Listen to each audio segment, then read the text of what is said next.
Hello everyone, welcome back to YouTube channel Exam Beginner. उम्मीद करता हूँ आप लोगों की प्रिपरेशन सही चल रही होगी। देखिए, आज के सेशन में हम डिस्कस करेंगे यहाँ पर top 30 FCCI rule function native question Hindi language में। ये क्वेश्चन जो रहेंगे आपके हेल्पफुल, चाहे आपके यहाँ पे असिस्टेंट का एग्जाम हो, जूनियर असिस्टेंट का हो, आपके यहाँ पे सीएफएसओ का हो या टीओ का हो या आईटी मैनेजमेंट में हो, जहाँ पर भी आपका FCCI rule function native subject रहेगा, वहाँ पर ये कॉमन से क्वेश्चन जो है, जो कि बहुत ही इंपॉर्टेंट और कॉमन है, ये आपके लिए हेल्पफुल रहने वाले हैं। ये सेशन आपका 30 क्वेश्चंस का रहने वाला है। हो सकता है इसके बाद में एक दूसरा सेशन और लेकर आऊँ। अगर आप बात करेंगे इनकी पीडीएफ की, तो पीडीएफ देखिए वो हमारे पेड बैच में अवेलेबल है, चाहे वो इंग्लिश लैंग्वेज में हो या हिंदी में हो, दोनों लैंग्वेज में इसकी पीडीएफ हमारी पेड बैचेज में अवेलेबल है। तो चलिए देर ना करते हुए इस सेशन को हम शुरू कर लेते हैं। सेशन स्टार्ट करने से पहले मेरी आपसे रिक्वेस्ट है कि जो भी इस चैनल पर नए हैं तो चैनल को सब्सक्राइब कर ले, बेल आइकन को प्रेस कर ले, और जो इस चैनल पे ऑलरेडी से है तो वो वीडियो को लाइक करे और कमेंट करके हमें जरूर बताएं कि आपको ये सेशन कैसा लगा। कोई सजेशन है तो भी आप हमें नीचे जरूर कमेंट करके बताना। बाकी जिन्होंने अभी तक का हमारा टेलीग्राम और व्हाट्सअप का ग्रुप ज्वाइन नहीं किया है वो भी ज्वाइन कर ले, क्योंकि हम वहाँ पर डेली की न्यूज़ अपडेट और साथ ही साथ में हम वहाँ पर daily current affair free of cost top quality provide करा रहे हैं। सो आज का पहला क्वेश्चन देखते हैं, एफसीसीआई 2006 क्या है और इस अधिनियम की आवश्यकता क्यों है। सो यहाँ पे लिखा है, एफसीसीआई 2006 समय की बदलती जरूरतों आवश्यकताओं को ध्यान में रखते हुए भोजन से संबंधित कानून को मजबूत करने और भारतीय खाद्य सुरक्षा और मानक प्राधिकरणों की स्थापना के लिए अधिनियमितता का एक अधिनियम है। यानी यहाँ पर आपकी बदलती जरूरतों और आवश्यकताओं को ध्यान में रखते हुए एक इस तरह का कानून लाया गया जो हमारे फूड लॉ को मजबूत करे और यहाँ पर जो फूड की सिक्योरिटी है उसको इंश्योर करे और जो भी इसमें स्टैंडर्ड है उनको इम्प्लीमेंट करे। इस तरह के कानून को कहा गया आपका एफसीसीआई 2006 एक्ट। अब बात करते हैं कि इस अधिनियम की आवश्यकता क्यों थी। खाद्य कानून और मानकों की स्थापना और प्रवर्तन के लिए एक एकल संविधान निकाय लाने के लिए अधिनियम की आवश्यकता थी। यानी यहाँ पे लिखा है जो आपका फूड लॉ है, जो उसके स्टैंडर्ड्स है, उसमें जो परिवर्तन किए जा रहे हैं, उन सब के लिए एक यहाँ पर लॉ की आवश्यकता थी। इसलिए यहाँ पर ये आपका एफसीसीआई 2006 एक्ट लाया गया। इसमें अगर कोई छेड़छाड़ करता है, स्टैंडर्ड्स के साथ छेड़छाड़ करता है, यहाँ पे फूड सिक्योरिटी को नहीं कोई मेंटेन करता है, तो उन सब से निपटने के लिए यहाँ पर एक तरह की एजेंसी की आवश्यकता थी, एक डिपार्टमेंट की आवश्यकता थी। तो इसलिए इस अधिनियम को लाया गया, यानी इस एक्ट को लाया गया। और जब इस एक्ट को लाया गया तो यहाँ पे लिखा है, उपभोक्ता, व्यापारियों, निर्माताओं और निवेशकों के मन में कोई भ्रम ना हो जो खाद्य कानून की बहुलता के कारण हो। यानी इस जो लॉ को बनाया गया है, यहाँ पर आपके कंज्यूमर को, आपके यहाँ पर ट्रेडर्स को और मैन्युफैक्चरर्स को, इन्वेस्टर्स को, सबको ध्यान में रखते हुए इस कानून को लागू किया गया। नेक्स्ट क्वेश्चन है, क्या एफसीसीआई यूनाइटेड फूड लॉ के उद्देश्यों को पूरा करता है। तो इसका आंसर है यस, ये यूनाइटेड फूड लॉ जो है उसके पर्पस को ये यहाँ पर पूरा करता है। क्वेश्चन नंबर नेक्स्ट देखते हैं, थर्ड, भारत में खाद्य अधिनियम के तहत नियामक प्राधिकरण कौन है। तो भारत में खाद्य सुरक्षा और मानक प्राधिकरण तथा राज्य खाद्य प्राधिकरणों के सहयोग से, यानी आपका जो सेंट्रल फूड लॉ डिपार्टमेंट है और आपका यहाँ पर जो स्टेट फूड लॉ है, उन सबके सहयोग से मिलकर एफसीसीआई 2006 एक्ट के कार्यान्वयन और प्रवर्तन के लिए जिम्मेदार है। यानी यहाँ पर इसको लागू किया गया है। क्वेश्चन नंबर नेक्स्ट देख लेते हैं, फोर्थ, एफसीसीआई की स्थापना कब हुई थी। तो आंसर है, भारत सरकार ने खाद्य सुरक्षा और मानक अधिनियम 2006 के तहत अधिसूचना संख्या के तहत भारतीय खाद्य सुरक्षा और मानक प्राधिकरण की स्थापना की थी, जो कि आपके यहाँ पर ये 5 सितंबर 2008 को हुई थी। देखिए, ये एक इंपॉर्टेंट क्वेश्चन है कि आपकी एफसीसीआई की स्थापना कब हुई थी। नेक्स्ट क्वेश्चन देख लेते हैं, क्वेश्चन नंबर 5, एफसीसीआई के सदस्य कौन है, यह प्राधिकरण की संरचना क्या है। देखिए, ये एक बड़ा ही इंपॉर्टेंट क्वेश्चन है आपके एग्जाम के लिए, तो इसको जरा ध्यान से देखना। यहाँ लिखा है, खाद्य प्राधिकरण में एक सदस्य और 22 सदस्य होते हैं, जिनमें से 7 तो पदेन सदस्य केंद्र सरकार के मंत्रालयों या विभागों के प्रतिनिधित्व करते हैं। बाकी कृषि, वाणिज्य, उपभोक्ता मामले, खाद्य प्रसारण, स्वास्थ्य, विधायी मामले, लघु उद्योग, खाद्य उद्योग के 2 प्रतिनिधित्व होते हैं। उपभोक्ता संगठन के 2 प्रतिनिधित्व होते हैं। 3 आपके यहाँ पर प्रख्यात खाद्य वैज्ञानिक जो कि राज्यों से होते हैं, और संघ का प्रतिनिधित्व करने के लिए 5 सदस्य होते हैं। तो इस तरह से आपके टोटल 22 सदस्य और एक खाद्य प्राधिकरण सदस्य होता है जो कि आपका चेयरमैन पर्सन होता है। इसके बाद है रोटेशन के आधार पर क्षेत्र किस तरह से बांटे हुए, तो वो इस तरह से है कि किसान के संगठनों का प्रतिनिधित्व करने के लिए 2 व्यक्ति होते हैं और खुदरा विक्रेताओं के संगठनों का प्रतिनिधित्व करने के लिए यहाँ पर एक व्यक्ति होता है। तो नेक्स्ट क्वेश्चन देख लेते हैं, खाद्य प्राधिकरण के सदस्यों का कार्यकाल कितना होता है। तो खाद्य प्राधिकरण के पदेन सदस्यों के अलावा अध्यक्ष और अन्य सदस्य 3 वर्ष की अवधि के लिए पद धारण कर सकते हैं। तो यानी कितने वर्ष के लिए, 3 वर्ष के लिए यहाँ पर। नेक्स्ट यहाँ पर अध्यक्ष के लिए जो अधिकतम आयु है वो आपके यहाँ पर 65 वर्ष दी गई है और अन्य सदस्य जो है उनके लिए वो यहाँ पर 62 वर्ष दी गई है। इसमें भी कहा गया है कि अगर उन्हें रीअपॉइंट किया जाता है तो वो भी आगे अगले 3 वर्ष के लिए ही किया जा सकता है। नेक्स्ट क्वेश्चन देखते हैं। नेक्स्ट क्वेश्चन नंबर है, एफसीसीआई की प्राथमिकताएं क्या है। तो यहाँ पे एफसीसीआई की जो प्राथमिकता है वो खाद्य पदार्थों के लिए विज्ञान यानी आपकी साइंटिफिक आधारित मानकों यानी साइंटिफिक बेस स्टैंडर्ड्स को यहाँ पर इंप्लीमेंट करना है और मानव उपभोग के लिए सुरक्षित और पौष्टिक भोजन की उपलब्धता सुनिश्चित करना भी यहाँ पर आपका एफसीसीआई की प्राथमिकताओं में से एक है। यहाँ पर लिखा है कि उनके निर्माण, भंडार, वितरण, बिक्री और आयात को विनियमित करना यानी रेगुलेट करना भी एफसीसीआई की ही प्राथमिकताएं है। नेक्स्ट क्वेश्चन देते हैं। क्वेश्चन नंबर 8 लिखा है, एफसीसीआई क्या करता है। तो यहाँ पर आंसर है खाद्य प्राधिकरण यानी एफसीसीआई को सौंपे गए अधिदेश यानी जो उनको इंस्ट्रक्शंस दिए गए वो इस तरह से है। नंबर 1 है खाद्य पदार्थों के लिए विज्ञान आधारित मानकों यानी साइंटिफिक बेस स्टैंडर्ड्स को निर्धारित करना यानी वहां पर इंप्लीमेंट कराना। एक टास्क तो ये रहती है एफसीसीआई की। सेकंड टास्क क्या होती है, खाद्य सुरक्षा को सुविधाजनक बनाने के लिए भोजन के निर्माण, भंडार, वितरण, बिक्री और आयात को विनियमित करना यानी उनको रेगुलेट करना। ये एफसीसीआई का दूसरी टास्क रहती है। क्वेश्चन नंबर नेक्स्ट देखते हैं 9, एफसीसीआई 2006 यानी 2006 किस आधार पर विकसित किया गया। तो यहाँ पे है एफसीसीआई 2006 भोजन से संबंधित कानून को मजबूत करने और भारतीय खाद्य सुरक्षा और मानव प्राधिकरण की स्थापना के लिए एक अधिनियम है। खाद्य कानूनों, मानकों की स्थापना और प्रवर्तन के लिए एकल वैधानिक निकाय लाने के लिए अधिनियम की आवश्यकता थी। यानी यहाँ पे बताया गया आपका जो खाद्य कानून यानी आपका जो फूड लॉ है, जो स्टैंडर्ड्स जो नए नए टाइम अकॉर्डिंग लाए जाते हैं उनमें जो भी परिवर्तन होता है उन सबको एक ही लॉ से रेगुलेट करने के लिए इस तरह के लॉ की आवश्यकता थी जो कि आपका यहाँ पर एफसीसीआई 2006 एक्ट कहलाता है। इसमें यह भी सुनिश्चित किया गया कि उपभोक्ता, व्यापारी, निर्माता और निवेशकों को इस लॉ से कोई आपत्ति ना हो। तो इसे इसी अकॉर्डिंग बनाया गया है कि यहाँ पर आपका चाहे कंज्यूमर हो, चाहे ट्रेडर्स हो, चाहे आपका मैन्युफैक्चरर्स हो, चाहे इन्वेस्टर्स हो, सबको ध्यान में रख के इस लॉ का निर्माण किया गया है।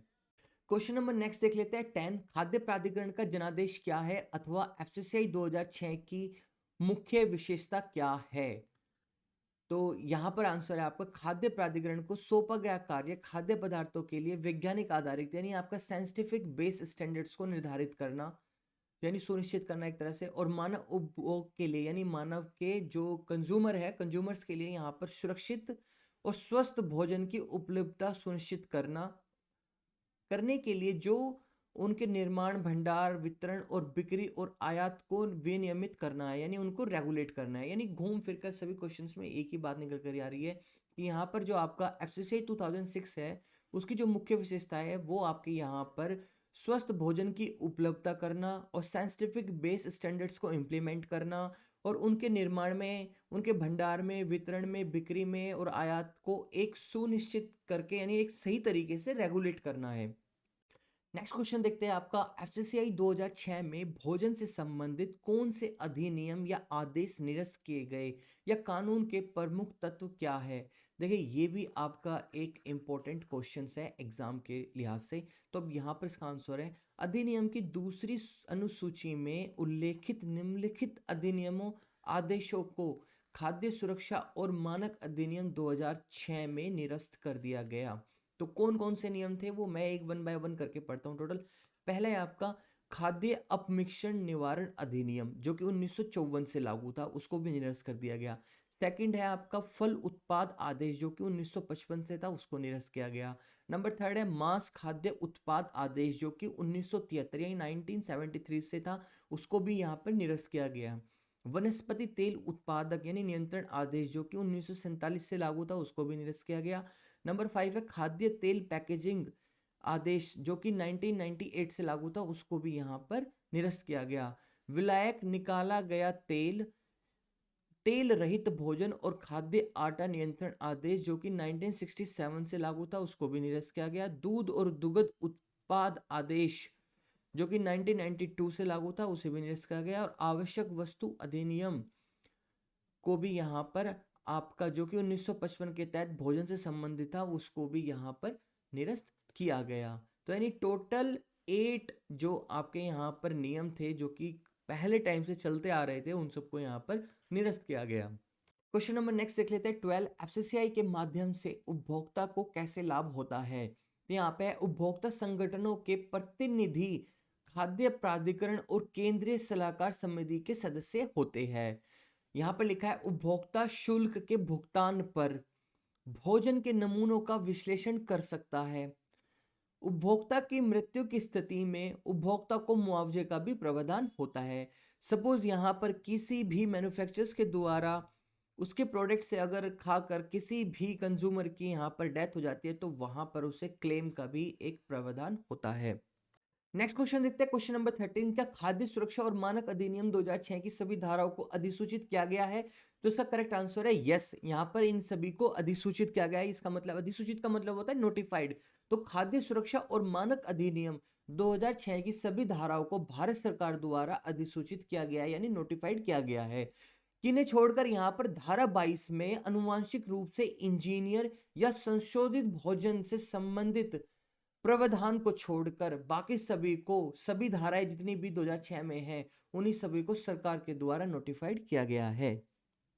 नेक्स्ट क्वेश्चन देख लेते हैं। क्वेश्चन नंबर 14, क्या विभिन्न अधिनियमों आदेशों के कार्यान्वयन के विभिन्न मंत्रालयों विभागों अधीन कार्यरत कर्मचारियों को एफसीसीआई में स्थानांतरित कर दिया गया है। तो इसका आंसर देख लेते हैं। विभिन्न मंत्रालयों विभागों के तहत, यानी देखो इस क्वेश्चन का मतलब है कि आपका यहाँ पे एफपीओ यानी एफपीओ, एमएफपीओ, एमएफपीओ और एमएमपीओ, आपका एमएमपीओ और पीएफए, पीएफ, एक मिनट, पीएफए अधिनियम के कार्यान्वयन, यानी इन सभी कार्यरत कर्मचारियों को अधिनियम धारा 19 के तहत 2008 जनवरी में और 2009 में एफसीसीआई के अंदर स्थानांतरित कर दिया गया था। क्वेश्चन का आंसर देखते हैं कि विभिन्न मंत्रालयों के विभागों के तहत एफपीओ, एमएफपीओ, एमएफपीओ और पीएफओ, मैं एक बार इनको सबको टर्म्स लिख देता हूं यहां पर। एफपीओ, एमएफपीओ, एमएफपीओ और एमएमपीओ और पीएफए, पीएफए, इन्हीं सभी डिपार्टमेंट्स के जितने भी कर्मचारी थे, क्या उन सभी को एफसीसीआई में स्थानांतरित कर दिया गया था। क्वेश्चन में ये पूछा है, तो यस, वो आपको स्थानांतरित कर दिया गया था। कि यहां पर लिखा है अधिनियम यानी धारा 90 के तहत दिसंबर 2008 जनवरी में और 2009 में सभी को एफसीसीआई में स्थानांतरित कर दिया गया था। नेक्स्ट क्वेश्चन देखते हैं। क्वेश्चन नंबर 15, भारतीय खाद्य सुरक्षा और मानक प्राधिकरण के नियम 2010 की स्थिति क्या है। तो इसका आंसर है भारतीय खाद्य सुरक्षा और मानक प्राधिकरण नियम 2010 को केंद्र सरकार द्वारा 5/5/2011 में भारत के राजपत्र में अधिसूचित किया गया है। यानी यहाँ पर आपको 5/5/2011 में भारत का जो राजपत्र है वहां पर उसको मेंशन कर लिया गया था। कुछ सेकंड का ब्रेक लेकर मैं आपको बताना चाहूँगा, अगर आप प्रिपरेशन कर रहे हैं एफसीसीआई एग्जाम की, तो उसके लिए हमारा यहाँ पर एक महापैक यानी एक पेड सेपरेट बैच चल रहा है, जिसे आप भी ज्वाइन कर सकते हैं। जस्ट 499 में, और यहाँ पर आपको फुल लेंथ टेस्ट दिए जा रही है जो कि अपने आप में कंप्लीट और सेलेक्टेड क्वेश्चंस पे बेस है। साथ ही साथ में 49 आपको यहाँ पर या 50 समथिंग आपको पूरे यहाँ पर सब्जेक्ट वाइज भी प्रैक्टिस सेट देखने के लिए मिलेगी। सारी ई बुक्स आपको मिलेगी, यहाँ पे सारा स्टडी मटेरियल प्रोवाइड किया जाएगा, एमसीक्यूज प्रोवाइड किए जाएंगे, 1 ईयर का पूरा करंट अफेयर दिलेगा और डेली का भी करंट अफेयर आपको प्रोवाइड किया जाएगा। ज़्यादा डिटेल्स में मैं आपको नहीं जाना चाहूँगा, आप इसको पोस्ट करके रीड कर लेना। बाकी जो डिस्क्रिप्शन में इसकी पूरी डिटेल है, लिंक है, आप हमें इस व्हाट्सएप नंबर से कांटेक्ट करके भी ज्वाइन कर सकते हैं। तो इस समय जिस तरह के क्वेश्चंस मैं आपको करा रहा हूँ उसी तरह के similar top quality selected questions हम आपको वहां पर प्रोवाइड करा रहे हैं। क्वेश्चन नंबर नेक्स्ट देखते हैं 16। यहाँ पे है, कौन सी एजेंसियां भारत के खाद्य व्यवसाय को नियंत्रित करती है। देखिए ये भी आपका एक इम्पोर्टेंट क्वेश्चन है। यहाँ पर लिखा है, भारतीय खाद्य सुरक्षा और मानक प्राधिकरण और राज्य खाद्य प्राधिकरण भारत में खाद्य व्यवसाय को विनियमित करते हैं, यानी यहाँ पर आपके रेगुलेट करते हैं। तो कौन कौन यहाँ पर, भारतीय खाद्य सुरक्षा और मानक प्राधिकरण और राज्य खाद्य प्राधिकरण, ये तीनों मिलकर यहाँ पर आपका जो खाद्य व्यवसाय है यानी यहाँ पर जो फूड बिजनेस है उसको यहाँ पर वो रेगुलेट करते हैं।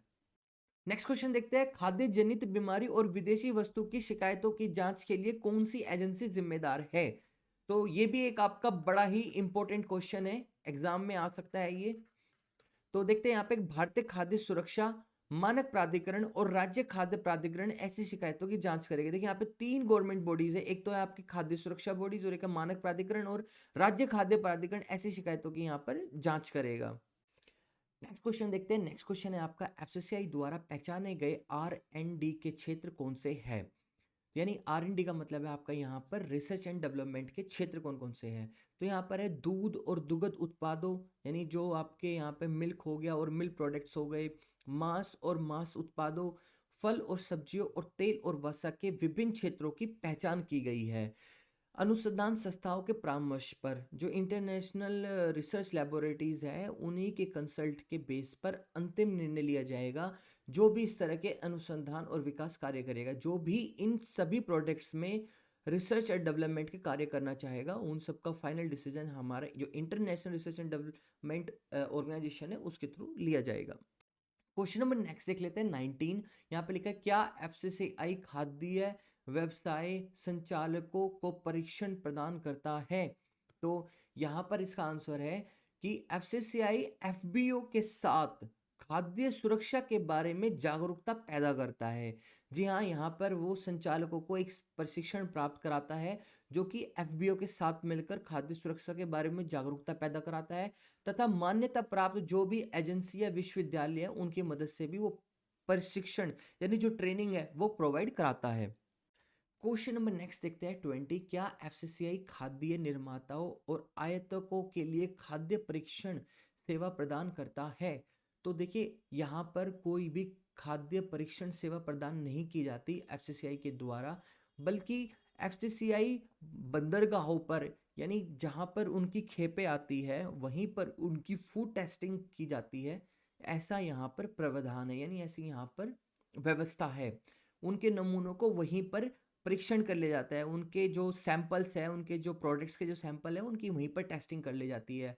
और ऐसे 14 बंदरगाह यानी ऐसे 14 बंदरगाह है जहाँ से एंट्रीज अलाउ है फूड्स प्रोडक्ट्स को इंपोर्ट करने की, चाहे उसमें आपका हवाई अड्डा हो यानी एयरपोर्ट्स हो, आईएसडी हो या आपके पोर्ट्स यानी बंदरगाह हो, जो कि आपके धारा 47 के अनुसार जो भी वहाँ पर रेस्पॉन्सिबल ऑफिसर होगा उनको लिस्टेड किया गया है ओनली 14 बंदरगाहों पर यानी पोर्ट्स पर, जहाँ से ये प्रोडक्ट्स जो कि इंपोर्टेड है इंडिया में लाए जाते हैं।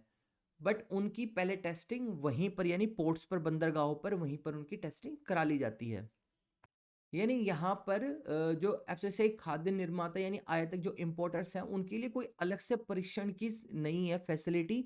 जब उनका कंसाइनमेंट पोर्ट पर उतरता है वहीं की वहीं उन्हें टेस्ट कर लिया जाता है। और ऐसे भारत में सिर्फ 14 बंद पोर्ट्स को ही परमिशन है जहां से फूड प्रोडक्ट्स को इंडिया में अंदर लाया जाता है, वो भी परीक्षण यानी आपके जो टेस्टिंग है उसके बाद।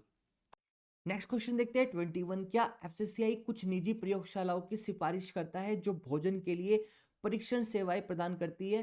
तो ये भी एक आपका इंपॉर्टेंट क्वेश्चन है। यहाँ पर लिखा हुआ है यस, जो आपका एफसीसीआई है वो कुछ ऐसे निजी यानी प्राइवेट प्रयोगशाला यानी आपकी जो लेबोरेटरीज है उनको परमिट करता है कि एफसीसीआई ने पर्याप्त संख्या में एनएबीएल की मान्यता से पर्याप्त प्रयोगशालाओं को यानी आपकी जो ये लेबोरेटरीज है उनको मान्यता दी है। क्वेश्चन नंबर नेक्स्ट देखते हैं 22। क्या खाद्य प्राधिकरण छोटे रेस्टोरेंट, रेहड़ी पटरी वालों आदि सहित खाद्य पदार्थों के गुणवत्ता प्रमाण की दिशा में कार्य कर रहा है? आंसर देख लेते हैं इसका कि नहीं, देखिए इस तरह का यहाँ पर एफसीसीआई के द्वारा कोई भी स्टेप नहीं लिया गया अभी तक का।